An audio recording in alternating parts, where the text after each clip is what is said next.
laptop now. No. At the back of my childhood home, my room has still stickers that my parents couldn't get off because I had all these stickers on the back of my door. Is that a thing from kids? I, I think certain kids, yes. Certain special children. I'm not judging. So this is hopefully going to be a quick one today, Paige. Yeah. I say that now, it'll probably be exceptionally long. So I don't know, about a week ago, they announced the latest RockU data dump. Are you familiar with this Oh, RockU data dump? very. Yeah. Okay. The reason I'm talking about this is because I don't think the average person realizes what a big effect this is going to have on them. So in 2021, there was a RockU data dump. And what that was is somebody took, and it wouldn't specifically be a criminal, but somebody took all of the dumps that have been made available through the years of logins and passwords on the dark web, and they compiled them into this massive list. And at that time, the list was about 8.5 billion logins and passwords. And people were like, oh my gosh, it's all in one place. That's very, very bad. The latest one that just came out is now just under 10 billion. And it's a combination of the one from 2021. It's now RockU 2024, very creative. And what makes this one interesting is it's got about 15% of new data that has not been exposed before. So there's this huge new treasure trove of logins and passwords. And for people at home, why this is such a big deal is because of something called credential stuffing attacks. And so let's say that you are one of the many, many people out there that has decided to use the same password more than one time. And as we know, we've talked about this before, a lot of people do this. Yeah. These types of data dumps are designed to destroy you. So let's say that at some company somewhere, you used your password and that company had a breach. And that breach, maybe at the time, people didn't really pay attention. There was a little dump somewhere. They didn't get a lot, it spread it a little bit. Well, now that's been combined with this other list. So now let's say that login, which is probably your email address, which is also part of the dump, is now the same login you used at maybe 3 other places on the internet. And you've never changed that password because that's the password you just used on those sites. It's been there.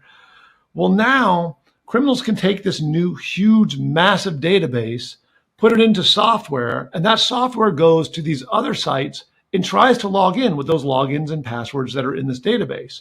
So if you happen to have that same password with the same email address, which odds are you use the same email address everywhere because it's your email, they're now gaining access to all these other sites. And it's not like they have to be a human being doing this. Automated software will do it for them. So a criminal can take this list, plug it into a computer, pick the sites it wants it to target, hit go, and walk away, and come back 2 weeks later and have a list of all the accounts that actually worked at all these different sites. And just like that, you're potentially compromised. Now, some people go, well, what about multi-factor? And in those cases, what criminals will do is then they'll start social engineering you. So now they know your login and password. So all they have to do is gather your phone number, which they can either get through the data dumps, or there's a million other ways to get phone numbers associated with email addresses. They call you up on behalf of that organization. They say, hey, we're calling to let you know that we've detected suspicious activity. The standard rigmarole to try to trick you into trusting them, thinking that they work for the organization. And then ultimately they say they're going to send you some sort of multi-factor code to validate who you are so they can lock down your account. Really, they're logging into your account. That's the multi-factor that's getting them in. They have you read the code over the phone, and now they type it on their side and they're logged into your account. And this happens every single day. And because of this latest data dump with now 10 billion records on it, most people are at risk. I mean, at some level, this is affecting people because very few people use one password that's unique at every single site. So everybody's vulnerable. And from a financial situation, like you look at all the banks and credit unions out there, this is going to have a major impact, both if you work for a bank or a credit union, because your members are about to just start getting blown up on these systems, or if you happen to be a member of a credit union or a customer of a bank, you're now at risk again of these sites being targeted with your login credentials. Right. And I think, we've talked about data breach fatigue before, and people are like, oh, what's different about this versus another one? And to your point, it's all, yes, it's previously breached information, but then it's all new information that's available in one database. So, I mean, what would you say to the person that does, because the reality is people are going to reuse passwords? Is it now, they're spending a day in redoing passwords? Or kind of my best practice is when you go to a website, just go to your settings and update the password when you start using these sites over and over again. I don't know. Do you have a best practice or kind of what you recommend? Yeah, I mean, start with the critical ones first. So, Right. any sites that you're doing digital banking, credit cards, mortgages, insurance, mobile devices, go to all of those sites and put a unique password there to begin with on Mm-hmm. each one of those. Like, update those today. And if there's even a doubt in your mind at all where you go, I may probably have used this password a few times, start with those. Like, if it's like, hey, my doggroup.com or whatever, where you're just talking about dogs, if it's not got credit card information, personal information, social security numbers, okay, those are probably lower risk. Oh, also social media, email accounts, huge targets by criminals. Make sure those have unique passwords. Change those out immediately as well. Because it's not a matter of if. This is happening. I mean, credential stuffing is a massive, massive business right now for criminals because it works so well. And again, it's low work for a criminal. All I have to do is take this database, plug it in the code, and hit go. It does all the work for me. And so that's why it's so risky to the average person. If you work at a bank or a credit union, you should be getting the word out. I mean, you send out your monthly statements to members or to your customers. Let them know, hey, these types of attacks are going on. Make sure you have a unique password with our site. And I realize, you know, you assume or you tell people this all the time, but they don't really listen. And most people don't have unique passwords.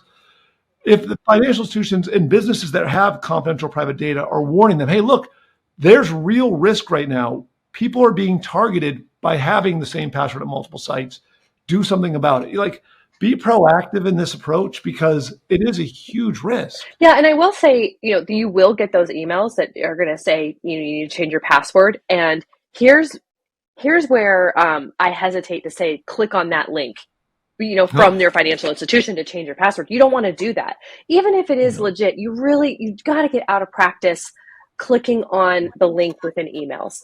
Even when you pick up your Target order or your Amazon package is going to be delivered and they send you a text or an email, regardless of whether it's legitimate or not, go to the app, go to the actual website, then change your password or check on your delivery update or whatever it is. You just cannot trust that it's coming from the actual sender that you think. So, and such a great point because this also leads into another thing that happens. So now criminals have this massive database, right? And they've got your email address and they've got your password. And this also moves into these scammers that will start sending you emails pretending to have already hacked your account. So through the years, you may have received these, but this is going to spin up again at a crazy level. You're going to receive an email and it's going to say, hello, I'm just letting you know I've hacked into all of your systems.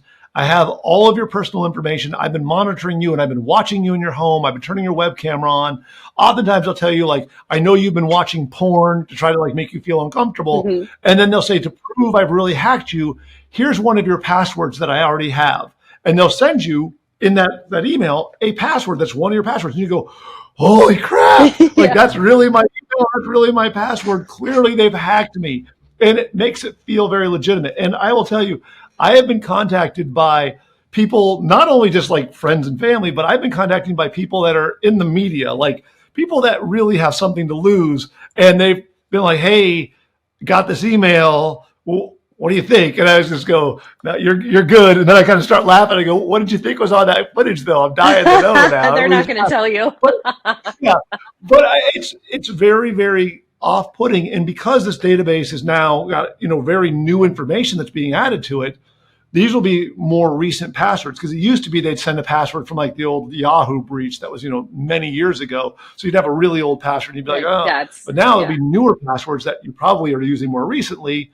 So it'll make it feel real. Just know on that scam, if anybody's ever trying to do where they're trying to do extortion and they tell you they've got pictures of you, that they've been filming you, I've dealt with people that have actually really gone through that, Mm-hmm. that are real. On the real ones, they send you the pictures because they want you to be very clear they've got you. They're not going to mess around at all. They just go like, here's a few stills of you, and they're not very compromising pictures, and you go, oh my god. On the ones where they don't send you anything at all, they just send you the email with the password, and that's their whole entire proof. They're garbage every time. You can just delete them, ignore them, move on. People who are truly going to extort you want you to know they've got the goods on you, and they make it very clear. Yeah. All the other ones you can just delete. They're not real, and move on with your day. I mean, essentially, I mean, your guard needs to be up. I mean, we say this, but your guard needs to be up. These are your usernames and passwords. Fraudsters are going to use about every angle they can, usually a fear-based message. So get that guard up. And I always say, just tell somebody. Like, you get a bunch of people reaching out to you. Same thing. I get screenshots of text messages or emails, but it's just like, tell someone, because then when but you're saying it out loud, you're like, oh no, that does seem like a scam. So Yeah, oof. yeah, and warn your friends and family as well, Yeah. because this is going to spread out with that new dump. Every time there's a dump like this, we saw it again in 2021 with the other dump. You saw this huge uptick in all sorts of scams, credential stuffing, all of those types of things. You're going to see it again right now, ratcheting up as well. Yeah. Well, Jim, as always, thank you very much. Talk to you later. You bet. You have a great day. You too. Bye. Bye.